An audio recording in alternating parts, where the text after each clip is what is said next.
pretty, Naima? Oh, yes. Oh, that's lovely. That looks great. Yes. Naima Ibrahim is preparing to find her dream job. Really good with that. Try those. The single mum of two left a full-time administration role in the finance sector in search of a position that provides more flexibility. At the moment, I'm looking for a hybrid job. I don't mind being in the office, but because I have a small child with special needs, whenever I can possibly work at home while looking after the little one, I'll appreciate that. Here's your post that you've chosen for your interview. Naima recently fled an abusive relationship and is starting with nothing. So she's getting help with new clothes and how to prepare for a job interview. I am going through resume building at the moment and basically build my confidence. So I feel like I need more professional help rather than just doing it on my own.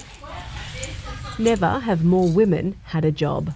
Across all of our affiliates across Australia, we're all experiencing an increased number of women returning to work. And that's showing up in the latest data, with the number of women in work or looking for a job now at a record high. In March, 53,000 jobs were added to the economy, keeping the unemployment rate steady at 3.5%. But the underemployment rate, those in work but not getting enough hours as they'd like, edged higher. The strong jobs numbers suggest the Reserve Bank's hiking cycle might not be over. The labour market can probably take another couple of rate hikes without seeing a substantial deterioration to date. After all, we've seen around 350 basis points worth of rate hikes, and the unemployment rate has been broadly stable at 3.5% since mid last year. Almost 13.9 million Australians are in work, which is good news for the Treasurer as he prepares to hand down the budget. More people paying income tax means a bigger boost to the government's bottom line. We'll be fairly close to a surplus either this year or next year, just based on that very tight labour market, also based on the inflation that we have seen to date and very strong commodity prices as well. It's hard being a job seeker because there's so much information that you want to know.